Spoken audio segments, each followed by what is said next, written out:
Eh bien, bonsoir. Paracha Vayera. Il est apparu. Alors, Abraham, il a fait la Brit Mila, la paracha de juste avant, et là, on est au troisième jour de la Brit Mila. Abraham, il est souffrant, parce que le troisième jour, c'était le jour où il enlevait le pansement. C'est un endroit là-bas, la Brit, où c'est très sanguin, il y a beaucoup de sang, et donc ça saignait, c'est fatigant, c'est bref. C'est un moment, on va dire, dangereux, fatigant. Et donc, Akash Borou, il est apparu à Avram pour lui faire la mitzvah, entre guillemets, bien sûr, la mitzvah, parce que je ne fais pas de mitzvot, on peut pas dire, c'est pas un homme, c'est pas une entité qui fait des mitzvot. Donc, Akash Borou ne fait pas de mitzvot, mais c'est un anthropomorphisme, comme on dit, et on lui attribue des choses qui n'ont pas vraiment de sens. Les yeux d'Hachem, Hachem, il a vu, Hachem, il a entendu, le bras d'Hachem, le doigt d'Hachem, etc. Tout ça, ça c'est des anthropomorphismes. Donc, quand il est venu pour faire la misère de Bikur Cholim à Abraham. Donc, on va regarder un petit peu les deux premiers psukim, mais on va voir qu'il y a une sacrée redondance. Alors, Vaïra, il est apparu là, à lui, donc à Abraham, Hachem est apparu à lui, à Abraham. Béloné Mamré, dans les plaines de Mamré, Véou Yoshev, il était assis, Pétach à l'entrée de la tente, Kechom Ayam, parce qu'il faisait très, très, très chaud ce jour-là. Il avait sorti, nous dit Rashi, le soleil de son écrin, et ce qui faisait qu'il avait une très grosse, il y avait une très grosse chaleur, et pour ne pas fatiguer Abraham, qui ne pouvait pas s'empêcher d'aller chercher le moindre passant pour l'inviter à manger, à boire, à se reposer. Tout ça, pourquoi? Pour qu'il sanctifie le nom d'Hachem. Très bien. Vaïsanaf, il a porté ses yeux. On peut mettre même, il a levé les yeux. Vaillard, il a vu. Donc Vaïsanaf, il a levé les yeux, il a vu. Bon, s'il a levé les yeux, c'est qu'il a vu, mais Veine, on va d'abord traduire, Shlosha Anashim, trois hommes, Nitzavim Alav, qui étaient debout devant lui. Vaillard, et il a vu. Ah, encore, il a vu. Par un terme, il l'a vu. Vaillarot, il a couru. Nikratam, à la rencontre, Nepetach Roel, de l'entrée de la tente, Vaishtachoarza, il s'est prosterné à terre. Donc ici, on a quand même quatre verbes voir. Hachem, d'abord, il est apparu à Abraham. Ensuite, Abraham, il a levé les yeux. Lever les yeux, c'est-à-dire lève les yeux, regarde, quoi. Donc il a regardé. Et ça, il a. Vaillard, il a vu. Ensuite, il a vu les trois personnes. Et ensuite encore, Vaillard, et il a vu. Là, ça tombe du ciel. Vaillarot, il a couru les kratam à l'oran. Donc c'est quoi ces redondances de vision? C'est quoi ces visions? Il a vu, il a levé les yeux, il a vu, et encore il a vu. Très bien. Dans cette paracha, on va voir quelque chose d'étonnant, enfin de dramatique. C'est que Sodome a été détruit, complètement détruit, une punition terrible. Ville rasée, hommes, femmes, enfants, bétail, menu bétail, gros bétail, la verdure, tout, les champs, tout, tout, tout. Une pluie de soufre et de feu. Donc, ce qui est très étonnant. Et qu'est-ce qu'ils ont fait, les gens de Sodome? Les gens de Sodome, ils ne faisaient pas très cède. Ils ne faisaient pas très cède et ils avaient quand même des lois difficiles. Mais à côté d'eux, il y avait les peuples cananéens qui faisaient carrément les trois avérotes, les pires, Avodazara, l'idolâtrie, Shfichut Damim, le meurtre, et Gilou Yarayot et les liaisons interdites. Trois fautes pour lesquelles on se laisse tuer tellement de faire ces fautes-là. Eux, on ne dit pas qu'ils ont fait ça, Sodome. Sodome, qu'est-ce qui se passait? Ils ne faisaient pas de chesed. Alors venons, on analyse un petit peu. Ils ne faisaient pas de chesed, c'est-à-dire qu'il y avait une mitzvah qu'ils ne faisaient pas. Donc cette mitzvah qu'ils ne faisaient pas, d'accord? Cette mitzvah qu'ils ne faisaient pas, ils annulent une mitzvah positive. En faisant quoi? Ce qu'on appelle chef et altaasé. Ils s'assoient et ils font rien. Chef et altaasé. Et par contre, les Cananéens, eux, ils faisaient koum veasé. Ils se levaient, ils faisaient des avérotes. Et la différence? Ils se levaient et ils faisaient des avérotes. Donc d'un côté, vous avez les gens de Sdom qui annulent la mitzvah de Chesed. D'accord, ils annulent la mitzvah de Chesed. Très bien. Ils annulent la mitzvah de Chesed. Mais de l'autre côté, donc ça veut dire qu'ils font chef et altaasé. Ils ont une mitzvah fait là. Eux, ils disent on la fait pas, on s'assoit, on fait rien. Ouais. Bon, c'est moche. C'est pas. Mais par contre, les Cananéens qui étaient juste à côté, les Cananéens, ils faisaient quoi? Les trois péchés capitaux. Là, c'est Koum VAC, ils se lèvent, ils font les choses. Donc, lesquels sont les plus coupables? C'est celui qui se lève et qui fait des avérotes ou celui qui ne fait pas de mitzvot? Comment ça se fait que Sdom a été détruit, déraciné complètement, brûlé complètement? Et que les Cananéens, eux,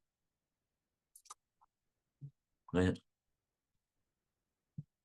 Ça, c'est la deuxième question. Troisième question, qui est apparemment déconnectée du reste. Il y a une barre qui s'appelle Chagiga, et la page 9, folio A, tête à Moudalef,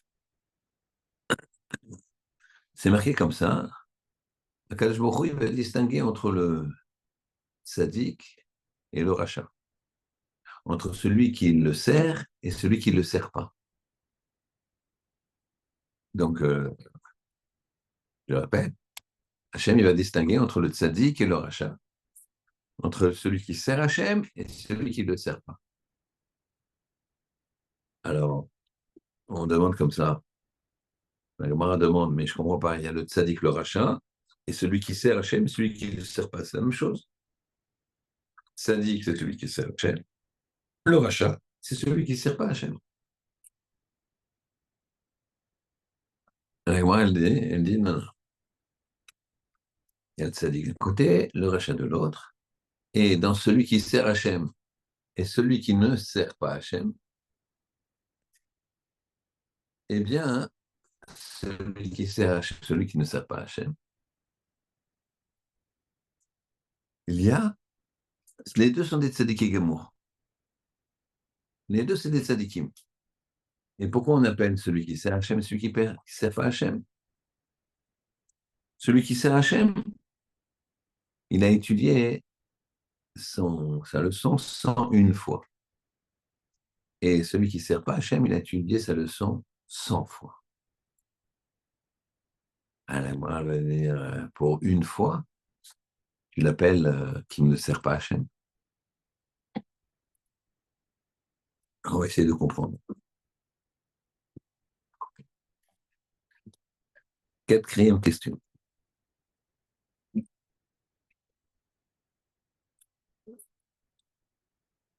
Les filles de Lot, elles vont aller avec leur père. Donc, Sodome et Amora et 5 villes d'ailleurs, en tout, vont être complètement détruites.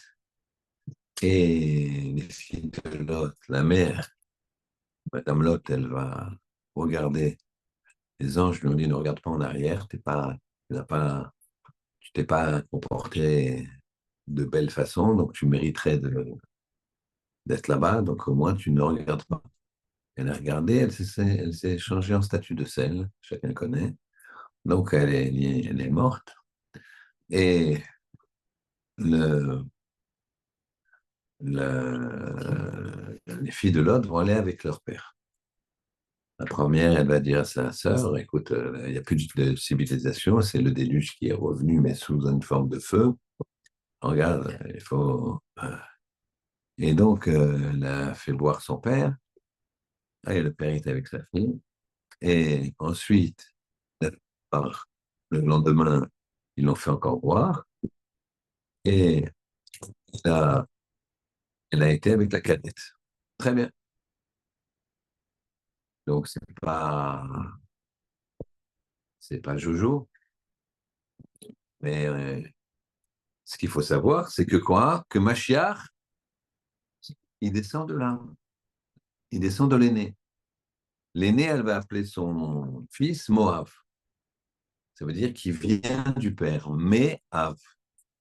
Mais c'est la destination, la provenance. Moledet, endroit d'où tu es né. Le même, c'est une provenance. Donc, comment se fait-il que Machiach, il vienne de cette union-là incestueuse? Elles ont Amérique et fait de l'os quelque part. Je vais essayer de comprendre. Très bien. Donc, on reprend les questions. La paracha, elle commence par Vayera Hashem, Hashem il est apparu à Abraham. Ensuite, Abraham, il a levé les yeux. Ensuite, il a vu. Et ensuite, encore, il a vu. 4 fois le terme de voir. Qu'est-ce que ça. Qu'est-ce que c'est cette notion de vision? Deuxièmement, comment ça se fait que Sodome a été détruit? Parce qu'il ne faisait pas de recette, alors que c'était. Ils annulent une mitzvah. Ils annulent une mitzvah qui s'appelle la mitzvah de chesed, qui est très importante, certes, mais ils annulent une mitzvah. Ils sont chefs, véaltassés, ils sont assis et ils ne font rien. Alors que quoi? Que les Cananéens juste à côté, ils font les 3 vérotes les pires. Je fais Kodamim, ils versent le sang à n'en plus finir. Ils ont des incestes et des chétiches et des viols et tout ce que tu veux à n'en plus en finir. Et ils font de l'idolâtrie. Meurtre, idolâtrie et inconduite physique. Les 3 choses les plus graves ne sont pas détruites.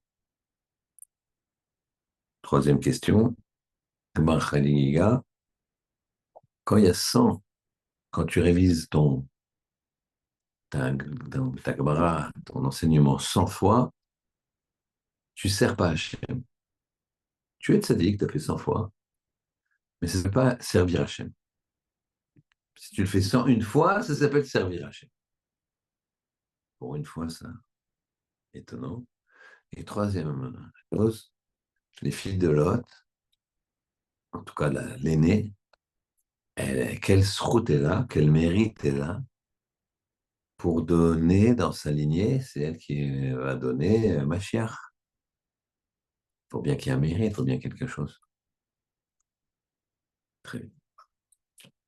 Alors, on va répondre aux questions. Et après, on fera le lien comme d'habitude. Akadosh Baruch Hu, il est apparu. Ah, voilà.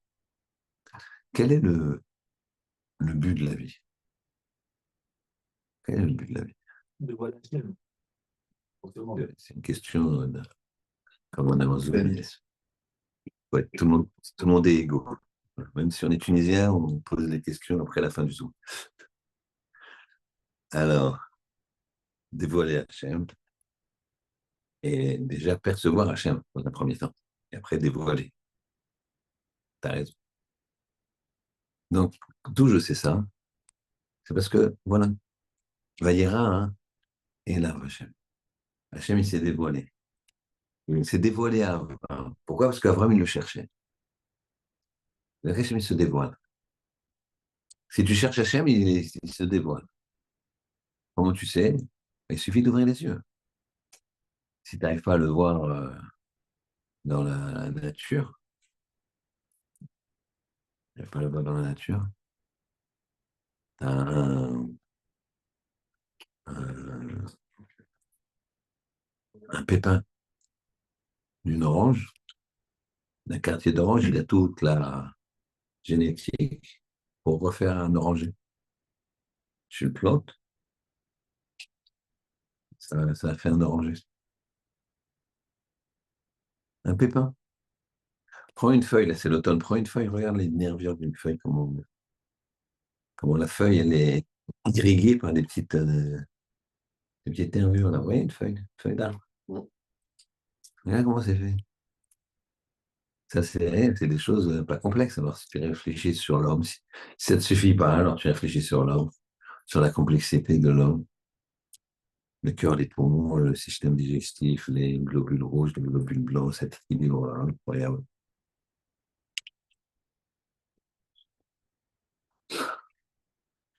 Donc, Hachem, il se dévoile, il faut le voir. Les gens, ils attendent un signe, mais il n'y a pas de signe à voir. Il suffit de regarder. Et ça, on le voit par Vayera et là. Hachem, il s'est dévoilé. Se dévoile quand il montre cette nature, quand il nous montre la Voie lactée, quand il nous montre le soleil, comment il tourne, la lune, elle tourne aussi, et tout bouge en même temps. Alors, qu'est-ce qu'il faut faire? Ce qu'il a fait Abraham. Ben, il s'énerve, il a levé les yeux. Donc il a levé les yeux, Abraham. Ça veut dire quoi, il a levé les yeux à Bretagne? Ça veut dire qu'avant d'agir, il s'est demandé, lui, il a dit, son corps, tout son corps, il est en train de vibrer pour le chesed. Il sent qu'il y a une mitzvah là derrière lui, il y a trois personnes qui sont. En même temps, il est devant Hachem. Donc il se demande qu'est-ce qu'il veut de moi, Hachem, voyez ça. Il dit qu'est-ce qu'il veut Hachem, puisque moi, tout mon corps, il s'est sanctifié. Quand quelqu'un il sanctifie son corps, il sent que ce qu'il fait, ça va. C'est bien. David Ameller, il était poursuivi par Shaoul à un moment. Et Shaoul voulait le tuer. Histoire complexe. Regardez la série, d'accord? Sur Torah Box, chaque fin d'épisode, ça finit par un suspense. Va-t-il mourir? Va-t-il tuer Shaoul? Va-t-il. À un moment, David Ameller, il rentre dans une grotte. Il rentre dans une grotte avec ses hommes. Il se cache, grotte avec plein de rochers comme ça, il se cache au fond de la grotte. Shaoul, il rentre, ils entourent la grotte, il ne savait pas qu'il était dans cette grotte, bien sûr. Shaoul, il a besoin de s'isoler pour faire ses petits besoins. Et voilà que les soldats, ils rentrent dans la grotte, ils inspectent. Ils ne voient pas. Ils ne voient pas que derrière un rocher, il y a encore une cavité, etc. Il y a David et ses hommes. Ils disent au roi, tu peux. Alors Shaoul, il rentre. Et voilà que les soldats de David, ils lui disent, ah, Inéo, Inéo, voici, ça y est. Hachem, il te le met dans les mains. Il n'y a pas. Il y a marqué quand tu t'es en état de légitime défense. Et même nous, on risque notre peau. Donc, vas-y, tu le et c'est terminé. L'histoire s'arrête là. David Amener, il écoute ce qu'ils disent. Mais il se demande est-ce que c'est la volonté d'Hachem. Il lève les yeux, il fait comme ce qu'a fait Abraham. Qu'est-ce qu'il veut Hachem de moi? Et peut-être il veut que je me défende. La halakha, c'est que je me défende, que je le tue. Maintenant, peut-être qu'il ne veut pas.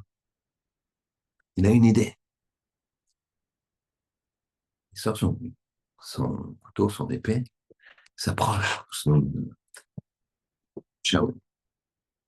Et son idée, c'est de couper un morceau du manteau de Shaoul. Et si en coupant sa main, elle se dirige directement sur le cœur de Shaoul, c'est que je veux que je le tue. Comment je vais réagir au fait de couper un pan de son manteau? Ça me montrera si je dois le tuer ou pas. Et c'est là où David Ameller coupe le pan du manteau et c'est pas comme ça qu'il fait. Samuel se retient. Il est là. Ah, qu'est-ce que j'ai fait? Shaul s'est aperçu de rien. Je crois qu'il était un vrai guerrier, quoi. Aperçu de rien. Mais David, il a tremblé, il a coupé le manteau de celui qui était oint par Hachem. Lui aussi, il est oint à ce moment-là. Mais Shaul, et donc, ça, c'est quand quelqu'un il a sanctifié son corps. Alors, il sait, il sent, ça, c'est Hachem, il veut que je fasse ça. Et c'est ça qu'il sentait Abraham, il ne comprenait pas. Midrash dit que et le buste, d'accord, imaginez un homme tout droit, il a ses hanches, la ceinture, le haut de son corps. Alors, imaginez, voilà, c'est les jambes de David et ça, c'est le buste. Non, les jambes, elles ont fait ça, mais pas le buste. Imaginez les jambes, elles vont de l'autre côté. Nous, on ne peut pas. Comme ça, dit le Zohar. Ses jambes, elles se sont retournées. Il a dit, qu'est-ce qu'il me veut, mon corps? Qu'est-ce qu'il me veut? Il a levé les yeux au ciel. Il a senti que c'est ça qui vous lâchait. Vaillard, il a réfléchi. C'est-à-dire, il a vu, il a levé les yeux au ciel, il a réfléchi, c'est ça qui vous lâchait. Et il y a encore un autre Vaillard avant d'agir, avant Vaillard, avant de courir. Même avant d'agir, c'est-à-dire, pour la prise de décision, il lève les yeux au ciel. Vaillard, il évalue. Et après, c'est pas qu'il fonce. Il réfléchit encore.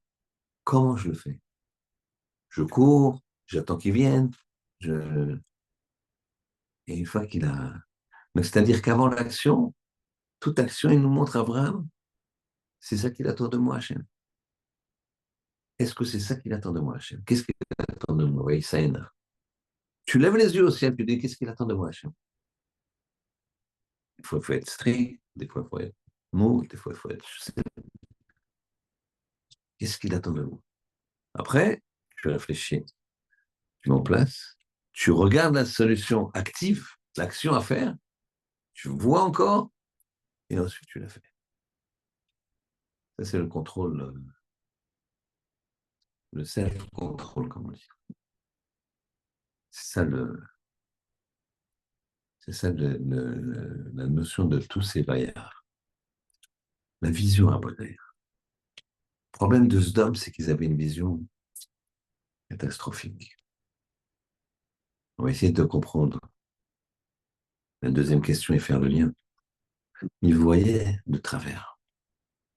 Pourquoi? Parce qu'il y a marqué Olam Bechesed Yivane. Le monde, il a été créé par Chesed. C'est vrai qu'eux, ils ont dit Chesed, on ne fait pas. Voilà. Il y a du Chesed qui se présente devant moi, je ne fais pas. Bon, tu annules tu annules une mitzvah positive. Mais les Cananéens là-bas, ils font les pires des choses, activement. Ils font les pires des mitzvot négatives. Ça s'appelle, eux, ils font chef VATC, ils s'assoient, ils font rien. Et les autres, ils font comme ils se lèvent et ils font des saletés de tous les côtés. Qui c'est qui est puni? Celui qui ne fait rien. Ah, tu ne peux pas exterminer tout ça parce qu'on fait rien. Oui, mais le problème, c'est que Olam Bechesed, le monde, il est créé par le chesed. C'est les gens qui font du bien. Dans la rue, on les appelle les pigeons. Ah, t'as vu, 3 fois, je l'ai planté. Lui, il est venu à l'heure. Ça, c'est une mauvaise valeur.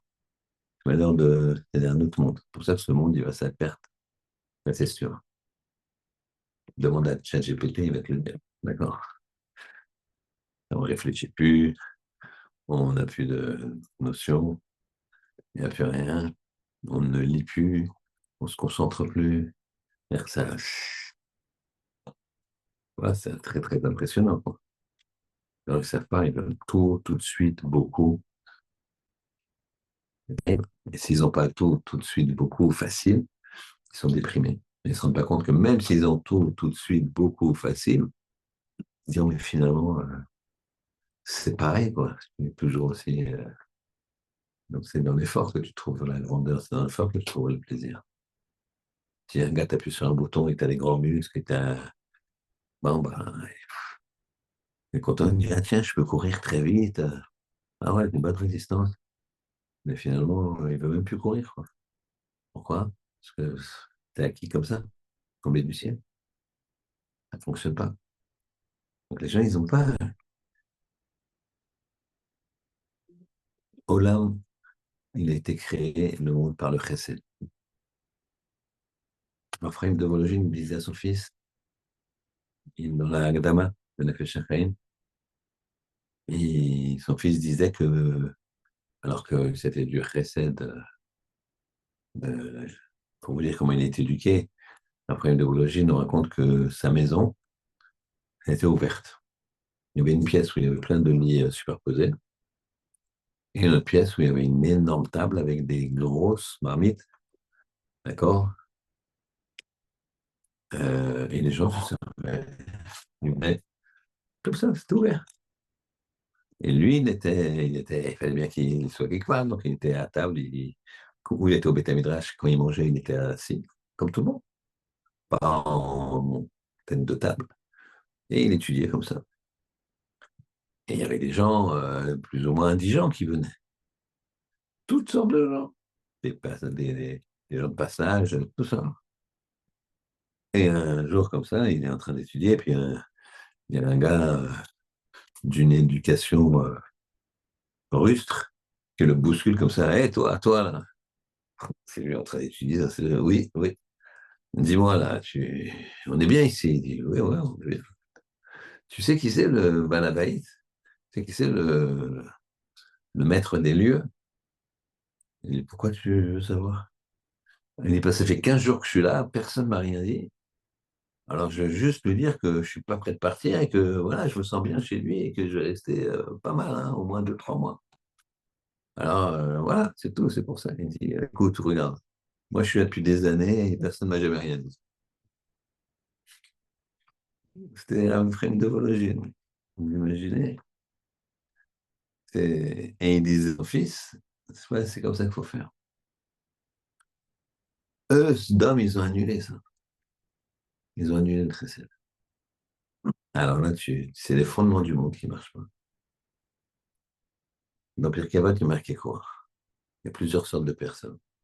Il y a les gens qui disent, ce qui est à moi est à moi, ce qui est à toi est à moi. C'est rachat. Tout est à lui. C'est pas seulement qu'il veut garder les choses, mais même ce qui est à toi, il veut le prendre. Il y a celui qui dit, ce qui est à moi est à toi, et ce qui est à toi est à toi. Ça, c'est facile. Moi, je suis là pour toi. Maintenant, garde les choses pour toi. Et il y a le Benoni. Ce qui est à moi est à moi, ce qui est à toi est à toi. Veyesh Omrim, Midat Zdom. Mais qui c'est la Midat Zdom? C'est-à-dire, je veux rien à voir à faire avec toi. Moi, je garde ce que j'ai, toi, tu gardes ce que tu as. C'est comme le Benoni un peu. C'est Benoni. Mais il y en a qui disent que c'est Midat Zdom. Pourquoi? Parce que je coupe entre eux. Hmm. C'est pire que le rachat. Parce que le rachat, un jour, il va se rendre compte que ce qui est à moi, c'est à moi, et ce qui est à toi, c'est rends-toi compte qu'il y a un problème ici. Donc, une fois que tu es vraiment très, très bas, tu peux. Mais quand tu es quelqu'un de propre, non, moi, je donne pas. Par principe, les gens, ils n'ont qu'à bosser.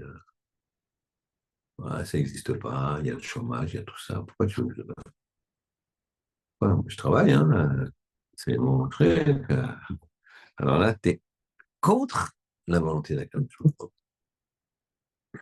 Tu es contre la création du monde. Alors, tu ne peux pas vivre. Quand il n'y a pas de recette, il n'y a pas de vie. Et comme Sdom, il n'y avait pas de recette, alors c'est fini. C'est ça le principe. Comment une personne se construit? Une personne se construit en poussant les limites.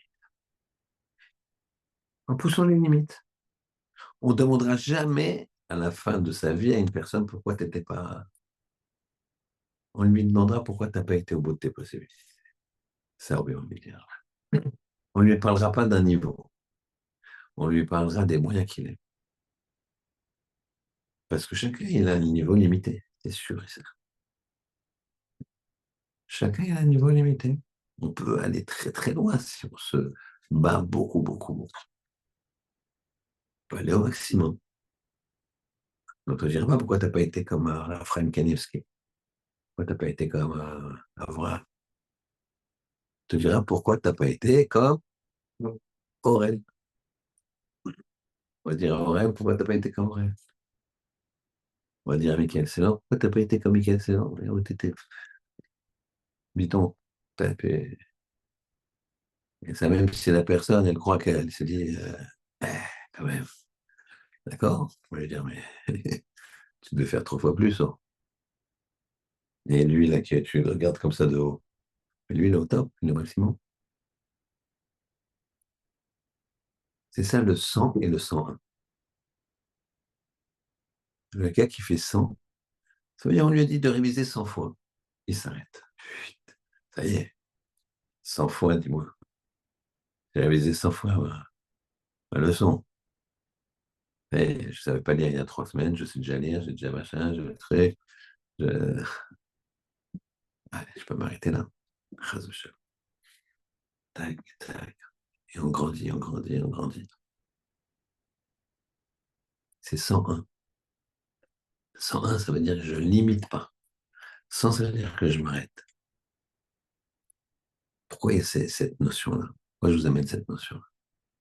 On a vu ça la semaine dernière. C'est que Lot, il a accueilli les anges aussi, comme Abraham. Mais ce n'était pas une mida travaillée. Il n'a pas travaillé ça. C'était du mimétisme. Comme celui qui révise 100 fois. C'est pas mal de réviser 100 fois.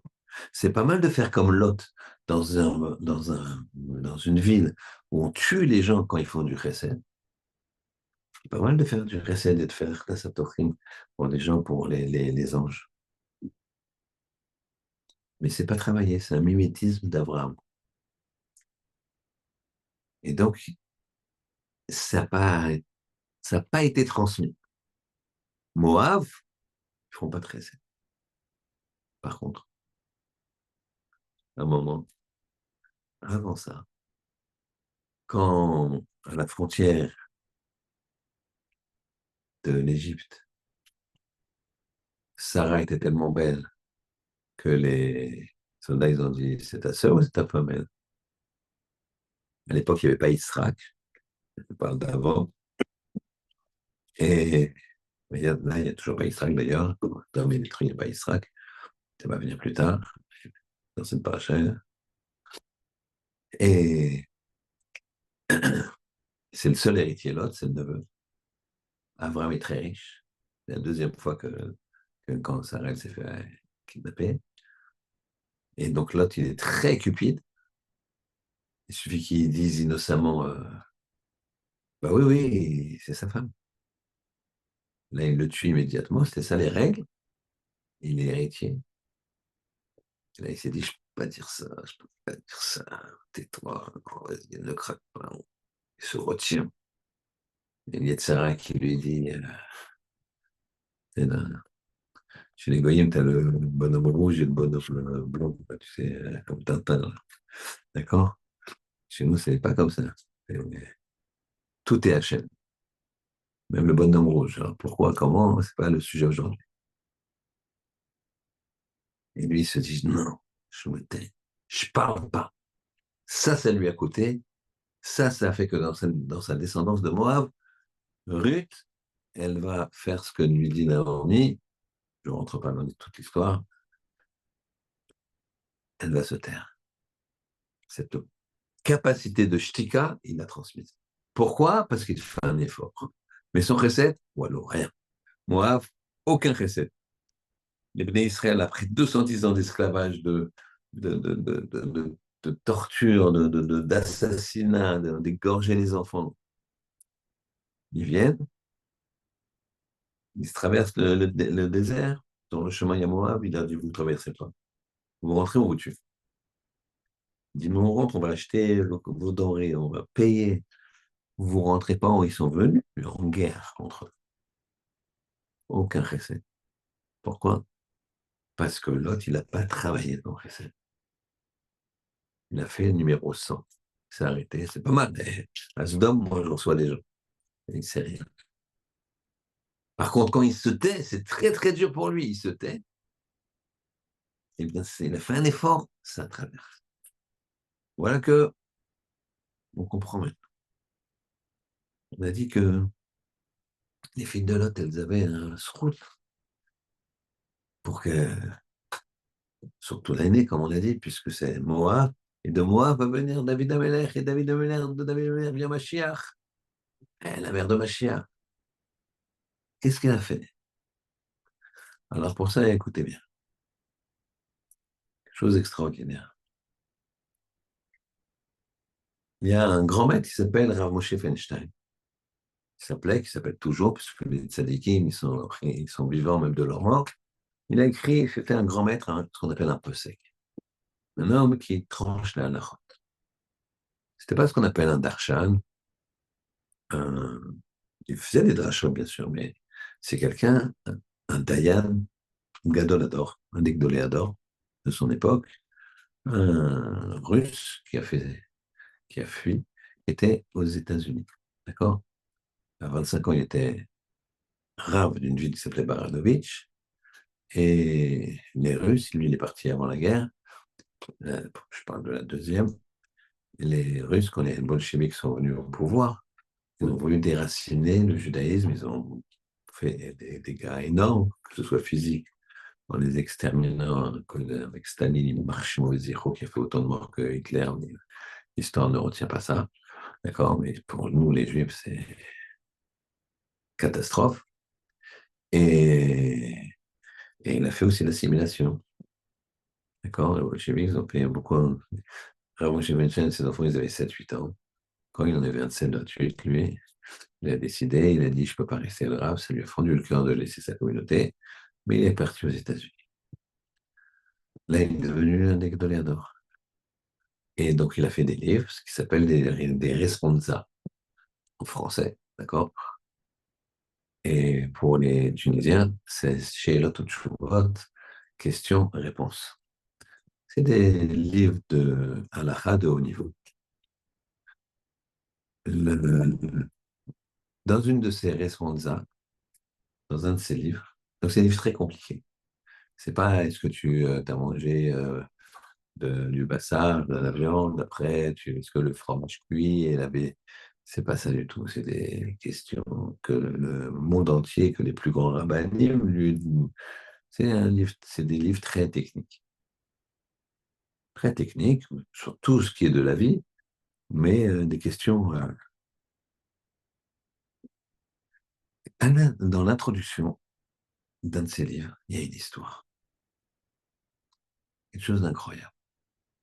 Quelqu'un qui écrit pas des histoires, je le dis, un homme d'Allah, un Dayan, va écrire des histoires. Très bien les histoires, il en faut, mais c'est chacun son job. Et surtout, tu le mets dans un livre de halakha, très complexe, de très haut niveau, et c'est la seule fois qu'il a fait.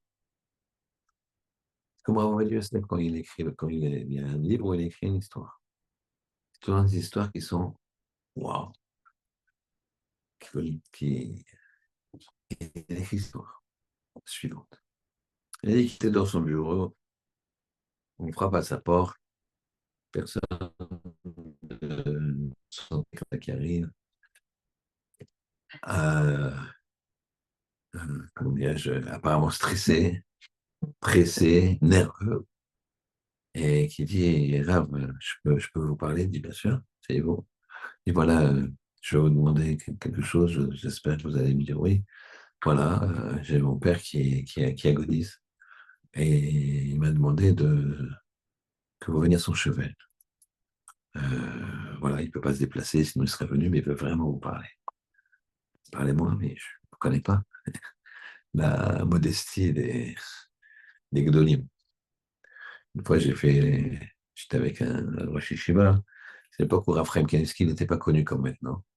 Et moi, ça fait 30 ans que j'étais chez lui. Et on va faire l'Avdallah chez lui, chez Raphaël.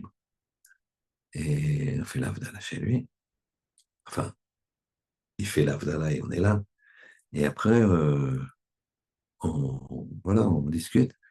Et le Roche Kollel, c'est Roche Kollel, Wiesmann s'appelle, il lui dit, voilà, il y a au but de Rajbam là-bas, il y a des gens qui ont, l'eau à nous, euh, perdu quelqu'un, ils sont assis, ils sont en Shiva, et ça leur ferait plaisir que vous veniez. Il dit, c'est telle famille. Alors, Frame, il dit, j'étais à côté, quoi. J'étais là, quoi. Et il dit comme ça, הם לא מכירים אותי, אני לא מכיר אותם. Je ne les connais pas, ils ne me connaissent pas. Pourquoi ils veulent que je vienne? Il ne comprenait pas. Pour lui, c'était ça. Je suis un homme simple, quoi. Il a dit comme ça.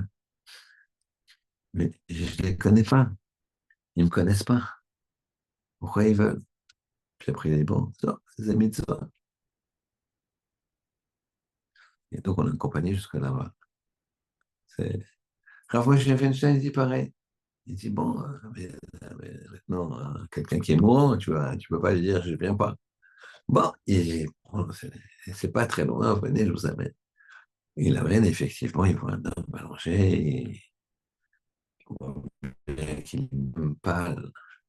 Il a quelque chose, il a une déformation dans la bouche, il a la bouche très ouverte comme ça, comme la langue qui sort de la bouche, c'est un peu impressionnant. Et il fait signe à ses enfants de partir. Le, le monsieur âgé, puisque les filles ils ont 60, 65 ans, il doit avoir 90 ans, 95 ans peut-être. Il fait signe à ses enfants de partir de la main. Et il reste seul avec Rav Feinstein, et c'est Rav Feinstein qui raconte. Et voilà qu'il dit, Rav, voilà, sachez qu'il y a un mois, j'étais en pleine forme, pleine Nara, d'accord? Bon, je ne sais pas s'il y a des Blénara, d'accord? Les Tunisiens n'avaient pas encore envahi les États-Unis, d'accord? Ce serait bien qu'ils le fassent parce qu'on va être un petit peu de temps là-bas. Mais il a dit j'étais en pleine forme. Parce que pour être en forme, et entre Mitra et Arvit, c'est même moi qui donnais le chilo. Parce qu'aux États-Unis ou en Angleterre, c'est pas comme ici. C'est pas Mitra suivi d'Arvit. Ils ont un petit chiot de 20 minutes, 25 minutes. Quand, en général, comme ils sont pas le même hémisphère, c'est-à-dire que la shkia est un petit peu plus rapide, d'accord? Donc, en général, ils attendent la nuit, comme ça. Je crois que j'étais aux États-Unis, c'était jamais Mitra suivi d'Arvit. Toujours un doctorat de 20-25 minutes. En Angleterre aussi. Ouais, peut-être qu'il y a d'autres types. Enfin, là où j'ai été, à chaque fois, c'était comme ça. Et voilà que c'est moi qui donnais. Et ce jour-là, il y a un mois et demi, c'était par Chavaïa. Et j'ai raconté l'histoire des filles de Lot. Et j'ai dit que les filles de Lot, c'était pas de Tzniut. Pourquoi? Parce qu'elles ont été avec leur père. Et elles ont appelé leurs enfants Moav, même, on a dit provenance, même Av, provenance du père. Donc, elle appelait son fils fils, comment dirais-je, incestueux du père, quoi. Moav, du père. Comment tu t'appelles? Moav. Et la cadette, elle appelait Amon. Amon, c'est mon peuple. D'accord? Donc, c'est un peu plus feutré, mais c'est la même chose. Donc, elle dit voilà, c'est pas bien ce qu'elles ont fait. Et il raconte cet homme-là que c'est, voilà, il me fait arvite, il m'a chanté souper, bien, très, qu'il avait une hygiène de vie. Et puis, non. Et là, il dit, il a fait un rêve. Et j'ai fait un rêve, et je vois dans le rêve deux femmes, très tsniout, très, très tsniout. Mais alors, fripées, on dirait qu'elles avaient 2000 ans. Fripées, la peau toute fripée. Qui s'approchent de moi, j'ai un peu peur. Ça, c'est impressionnant. Elle me dit, mais qui tu es, toi, pour parler de nous comme ça? Je ne connais pas, mesdames. Si, si, on est des filles de l'autre. Je dis, comment tu te permets de parler de nous comme ça? Et on va t'expliquer, nous, pourquoi j'ai appelé Moab, mon fils. Parce que nous, on était sincèrement persuadés qu'il n'y avait plus d'hommes, qu'il ne restait que notre père. Et après, on a réfléchi. On s'est dit, mais on n'est pas si jeune. Notre père, bien sûr, il est encore plus vieux. Quand on va mourir, il ne restera que nos deux fils. Et donc, quoi? Ils peuvent dire que quoi? Qu'ils se sont créés, ou que c'est le Fils de Dieu, comme ce qu'on a vu, ce qui se passe. Et ils vont créer une secte, ils vont créer quelque chose. Donc, on leur a impacté le nom de Moab pour qu'ils disent non, non, on ne veut pas qu'ils cachent la présence divine. Donc, on leur met sur la tête le fait qu'ils viennent du Père. Ils ont été conçus comme des gens. Et c'est pour ça qu'on a fait ça pour la gloire d'Hachem. Maintenant, toi, tu as du mal. Alors, de l'endroit où tu... Mais tu es un homme sadique. Donc, tu vas venir nous rejoindre très rapidement. Et par l'endroit où tu as fauté.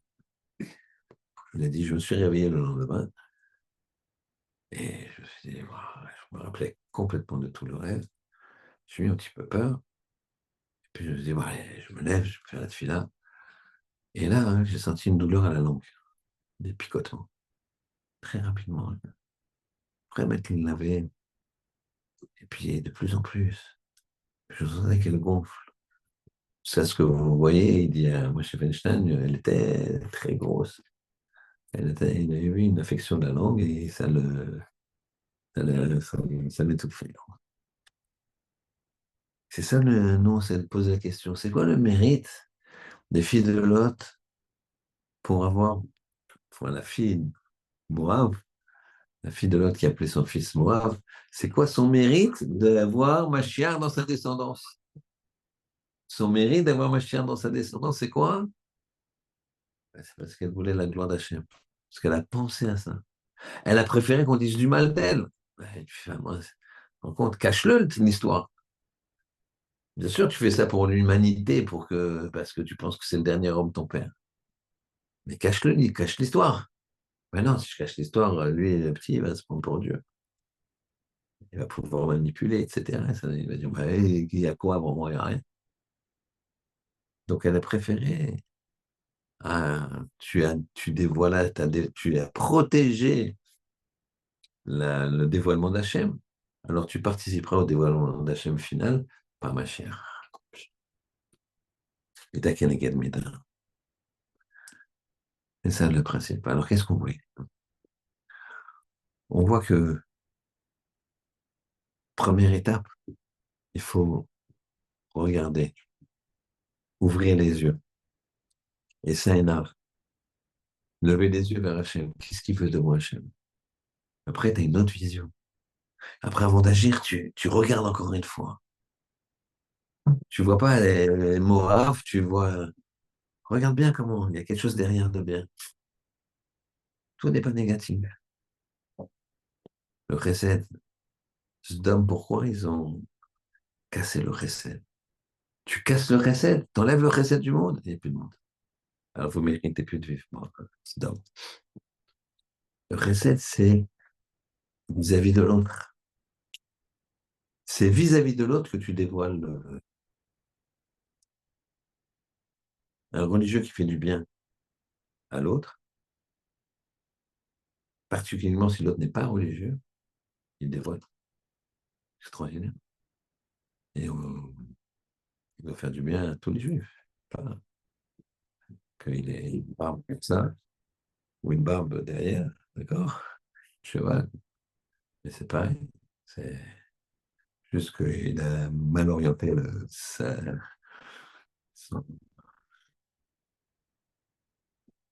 Chazon Ish, un très très grand maître, il avait une finesse incroyable, comment il traitait les gens. C'est ça, Yortzeit aujourd'hui. Un jour, il va se promener avec un bachour. Il a besoin de marcher un petit peu. Il restait des heures et des heures et des heures assis, sans bouger. Le médecin lui dit, il faut marcher un peu. Alors, il a dit, d'accord, mais prenez un bachour, il étudiait toutes les marottes par cœur. Donc, et voilà qu'un jour, ils sont comme ça. À l'époque, les braques, c'était pas comme ça. Il y avait des chants, des trucs comme ça, Ramat Gan. Et donc, ils marchent. Et ils sont pris par une averse terrible. Et lui, il était fragile. Il est niftar en 1953. D'accord, donc, je parle de cette année, imaginez les années 50, tout de suite après la Deuxième Guerre mondiale. Donc, Israël, c'était encore presque des marécages, hein. C'est inouï Israël, c'est exponentiel. Les mitzvot, elles sont exponentielles, les avérotes, elles sont exponentielles. Le progrès, il est exponentiel. Et c'est pas logique. Pas logique. J'ai entendu quelqu'un m'a dit que, je sais pas où, une armée, euh, une armée, je sais plus, américaine ou russe, je ne sais pas, et ils ont des théories et ils ne se basent jamais sur ce qu'ils font les Israéliens. Ils disent, eux, c'est spécial, ils ne comprennent pas celui-là. Ils ne comprennent pas le truc, quoi. Tu comprends pas? Tu comprends pas. Ça, c'est Ribono Shel Olam. Il a les yeux sur la terre d'Israël et donc ça va plus vite. C'est comme ça. Ça va plus vite. D'accord? Et donc, lui, il marche comme ça. Et ça pleut, ça pleut, ça pleut. Il est âgé. Et un camion, vous savez, les camions avec les bâches comme ça. Bon, je pense qu'il y en a quelques-uns qui ont pu être ici, qui ont pu voir ça. Les camions d'avant. Les camions avec juste une bâche. Comme un espèce de pick-up, mais à l'ancienne. Et donc, il y avait une place à l'arrière qui est vraiment avec les fournitures, les marchandises, les outils, et une deuxième place. Le Khazanish, il dit au Bachour, monte devant. Bachour, il dit, ah, mais même en rêve, je ne monte pas devant. Il dit, tu montes devant. Il ne veut pas. Maintenant, Khazanish, il insiste, il insiste. Il dit, je ne vais pas profiter de mon statut, de truc. Tu montes devant. Il le fiche, il monte devant. Et lui, il est là, comme ça, tassé entre les marchandises, avec juste une bâche en plastique au-dessus de sa tête. Et quand il commence à arriver dans la ville, Khazanish, il demande au chauffeur, arrêtez-vous, s'il vous plaît. Il descend et il dit au Bachour, va derrière, s'il te plaît. Et le Bachour, il dit, eh, il saute sur l'occasion, il dit, ah, enfin, il va derrière, et le Khazanish va devant. Et il ne restait plus que quelques minutes avant d'arriver. Et après, le chauffeur, il a dit, au Khazanish, mais je ne comprends pas pourquoi il fallait faire ça dès le départ. Il dit, non, moi, je ne voulais pas profiter de ma situation. Hors de question que j'ai un avantage.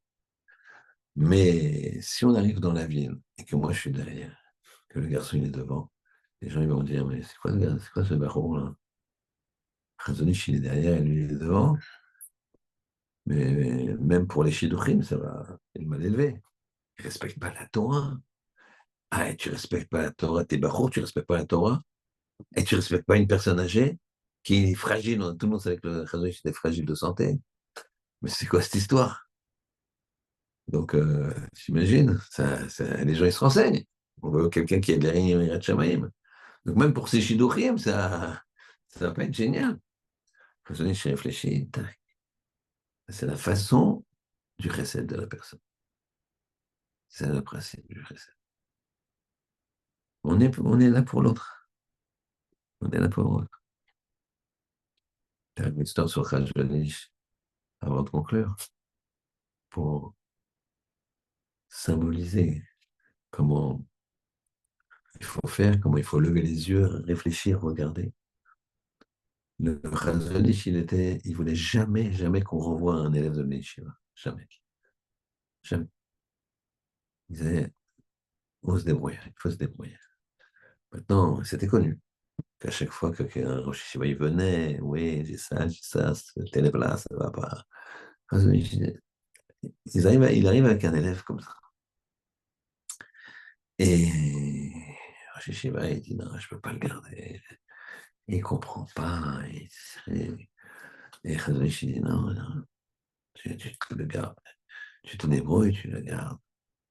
Et, bon, essaye comme ci, essaye comme ça. Il revient 2 mois plus tard, il dit j'ai essayé, je peux pas. Il réfléchit, il dit bon, tu le gardes, je vais essayer de le faire entrer dans une autre yeshiva. Il écrit une lettre à un autre yeshiva. Et le yeshiva, il répond d'accord, je vais l'interroger. Et il dit, il avait un Bachorim, il dit à un des Bachorim que Chazonish il connaissait, il dit va, accompagne-le, accompagne ce jeune élève qui a du mal. Accompagne-le et essaie de répondre un peu aux questions, essaie de. Bon, Khazon Ishidi, ils viennent les deux. Le Shishiva dit c'est lequel là? Et alors il reçoit la lettre le Rosh Hashiva, il reçoit la lettre du Khazon Ish, il nomme la comme on dit. Il dit bon, et il demande carrément l'ordre de prendre le Bachour. C'est qui Reuven? Ah, c'est toi. Alors je vais t'interroger. Il commence à l'interroger, l'autre il dit rien, et c'est l'autre qui répond. Dis-moi, c'est marqué Kouta, alors il attaque tout le monde. C'est toi qui veux rentrer ou c'est lui qui veut rentrer? Il lui dit non, non, mais c'est bon, c'est ça qu'il va vous dire. Et ça continue comme ça, une fois, 2 fois, 3 fois. L'autre, il comprend que Khazonich, il lui a dit d'interférer. Il relit encore une fois la lettre. Il dit bon, avec une lettre comme ça du Khazonich, je peux rien dire. Il dit, allez, jeune homme, on y va. 1 mois et demi après, il va chez Razonich sur Rosh Hashiva, il dit, ah, c'est pas facile, il ne comprend pas, je n'arrive pas, je ne pouvais pas faire ça. Et tu le gardes jusqu'à ce que je trouve une solution. On ne renvoie pas. Puis il réfléchit, il se dit, bon, là, c'est quand même compliqué. Il demande à un de ses élèves qui était déjà Rav, il dit, tu vas le prendre 1 heure par jour et moi je vais le prendre aussi. Je fais une très bonne avec lui, quelque temps. Donc il écrit, je sais pas, il dit envoie-le-moi. Et le Baruch, il est content, il va étudier avec le Chazon, avec un de ses élèves les plus. Et comme ça, ils lui font aimer. Souvent, les gens, hein, ils ont beaucoup de possibilités, mais ils n'aiment pas. Il faut faire aimer quand tu fais aimer la Torah. C'est ça qu'il faut faire. Il faut faire aimer la Torah. Un enseignant, il doit plus faire aimer que donner des connaissances, surtout dans les âges jeunes. Les connaissances, c'est presque subsidiaire. Il faut faire aimer. Quand tu aimes, alors après, tu le fais tout seul. Et quand tu le fais tout seul, prends un gamin qui aime le foot, il va te dire, il va te parler de la Coupe du Monde de 74. Ouais, en 1974, quand, excusez-moi, j'ai pas tout à fait les noms, mais d'accord, quand tel joueur, à la 62e minute, il égalise, c'est incroyable parce que il est né 30, 40, 40 ans plus tard, le gosse, qu'est-ce qui te sort tout ça? Parce qu'il aime. C'est la même chose, il faut le faire aimer, aimer le Torah. Donc le Chazonish, par Chesed, il a pris du temps, de son temps de limoud, de Gaon, que Chazonish, il a pris du temps d'étudier avec un garçon comme ça, un peu bouché, un peu. Et il a fait aimer, il a donné, il a suivi. Maintenant, cet enfant-là, jeune Bachour, il a écrit des Sfarim, il n'y a pas un Beth Midrash dans Bnei Brak, il n'est pas connu son nom, il est connu dans Bnei Brak. Il n'y a pas un Beth Midrash dans Bnei Brak qui n'a pas son sefer, qui n'a pas son livre, il a ses livres. Voilà ce que ça donne, le chesed de l'eau. Alors qu'Hachem fasse qu'on lève les yeux, Hachem il est apparu, il nous apparaît, il est partout, on le sent. Dans ton corps, tu dois, le matin tu te réveilles, poké, arrivrim, tac, tu vois les reliefs, tu vois là, j'arrive à voir ici, j'arrive à voir là, il y a tout est nuance. Il apparaît. Toi, tu dois lever les yeux au ciel, tu dois regarder une première fois, analyser, et après, avant d'agir, tu regardes, tu mets en place, tu regardes les conséquences. Et là, tu peux courir. Là, tu peux y aller, tu peux foncer. C'est sûr que ça va. Et c'est sûr que tu auras la bracha Shabbat Shalom. Ouais.